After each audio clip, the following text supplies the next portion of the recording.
Hello, everyone. How are you? I hope everyone is having a wonderful day. Welcome to my channel to update and new video. At Laura and Kevin's, Kevin just talked to Martin, and he's been added to Ace's adoption petition. There is a knock at the door, and it is Cyrus.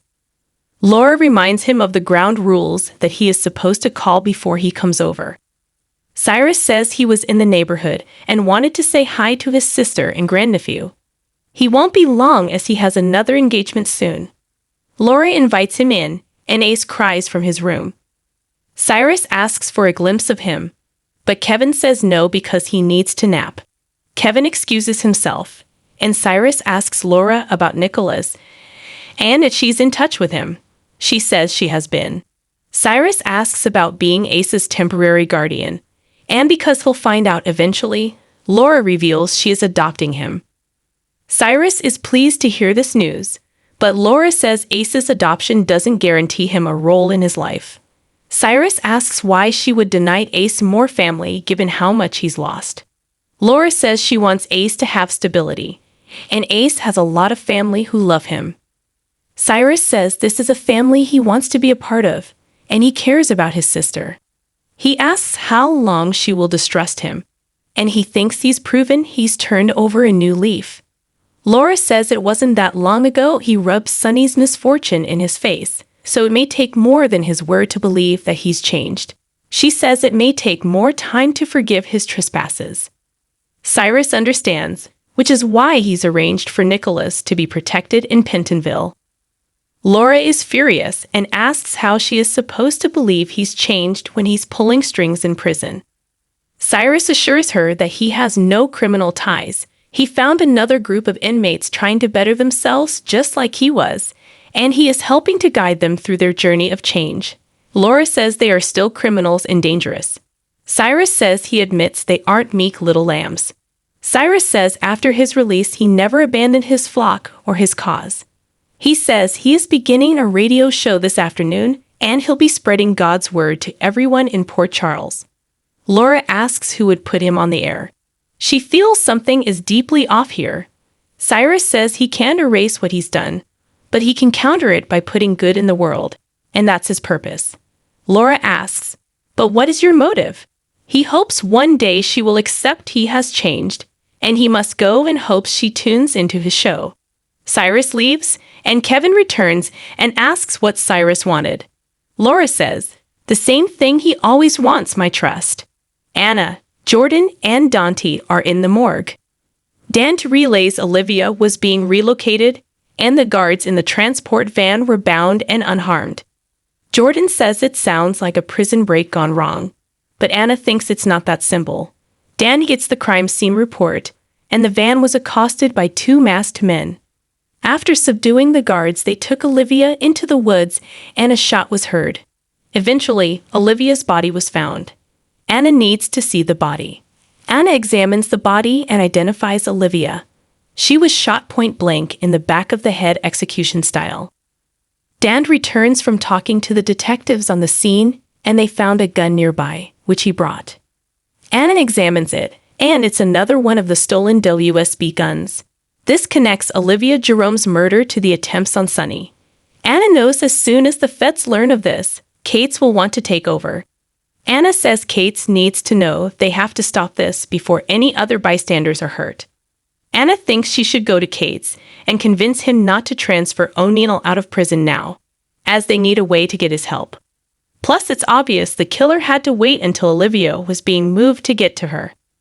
Jordan suggests just because O'Neill won't talk to law enforcement, maybe he'll talk to someone else. She suggests they plant an informant in his cell. Anna says it would be someone who can extract information, and someone Robert would make a deal with. Anna says this will take time, and Dante says time they don't have.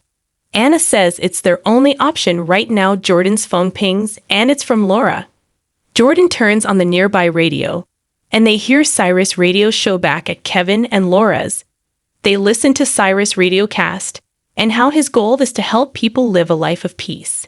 Kevin suggests she turn this off, but Laura needs to know what Cyrus is really saying. Alexis arrives at Sam's place, and Sam opens up about what's going on with Danny.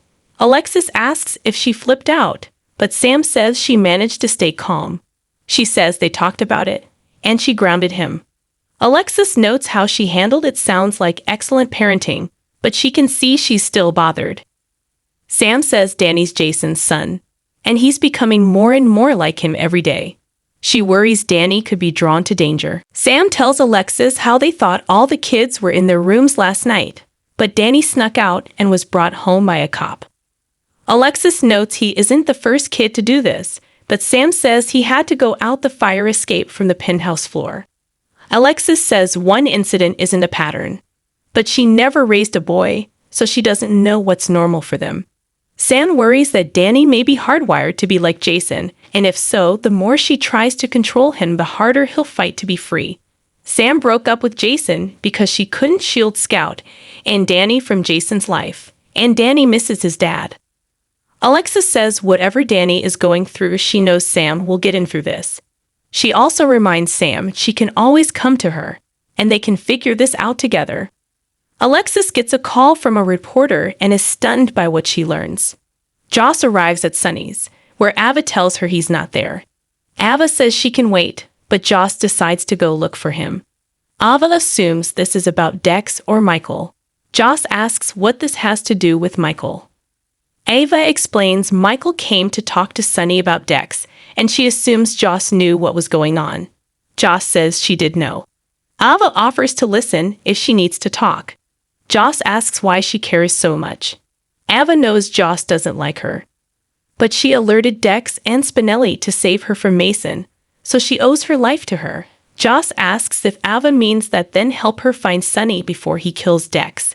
She needs to speak to him before he does something drastic. And Dex saved Ava's life twice now. Ava says there is nothing she can do, and there is nothing Joss can do. Joss thanks her for the pointless advice and takes off. Alexis heads over to Sonny's place, and Ava states if she's looking for Sonny that he's not here. Alexis says she's here to see her. Ava's phone rings and she sees it is Pentonville and assumes it's Nicola's. Alexis doubts that, and she heard something from her reporters and Julian would want her to hear this from her. Alexis reveals Olivia is dead. Sonny arrives at Dex's place and is surprised he hasn't run. Dex knows Sonny has at least one guard stationed nearby. Sonny says he knows how he operates, and Dex's only way out is through him. Sonny asks, "What are you going to do? Take a shot." Dex doesn't want to hurt him, but he won't go down without a fight. Sonny says he'd be dead if he wanted him dead, but he knows too much about his business. Sonny knows he can't trust him, and asks Dex how he handled this. Dex says if it was his call they'd start over, as he's fresh out of secrets. He would keep working for him, but he knows he's a liability Sonny can't afford. Dex says he didn't just learn about his business, he learned about him. He says this started as a job, but then he got to know him and his family. And even now he still admires him, though he knows she shouldn't. Sonny says Dex proved himself to him, but trust and ability don't always go hand in hand. Dex points out he was willing to take a bullet so as to not give up Carly and Michael. Sonny has to think about his family, and Dex has to disappear. Sonny orders Dex to leave town, and he'll be stashed in a safe house until Brick sets him up with a new identity. Once he's gone, Sonny will set him up with money. Dex asks about Joss. Sonny says only he and Brick will know what is happening, and Joss will lead his enemies to him if she knows about this. Dex says Joss made his life worth living, puts his gun in Sonny's hand, points it at his chest, and tells him that he might as well finish him off. Sonny says if he kills him, it will be Dex who breaks Joss' heart, not him. Dex can't lose Joss. Sonny says if he wants to keep his life, then he has to leave town and everyone behind. Suddenly, Sonny gets a call. He ignores it and wants an answer now. Later, Joss shows up at Dex's place. Sonny is sitting in a chair alone. She asks where Dex is, and Sonny says he's gone. She asks what he did to him. Sonny says Dex is alive, but he's not coming back to Port Charles. She calls him a liar as Dex would never leave her. Sonny says Dex did what he had to do, and he left an envelope for her. Joss opens it, and Dex's dog tags drop out. Joss screams she hates Sonny.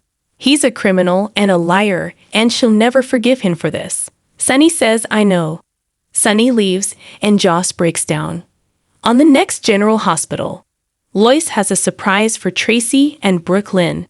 Curtis tells Trina, that's not how it goes here with him. Marshall tells Stella, I have no idea how to handle this. In Alex's office, she is with Gregory, who says, you are doing this out of the goodness of your heart. Valentin is in Alex's office, and Nina arrives and says, I hope I'm not late. Joss tells her mother that she won't let Sonny keep her and Dex apart.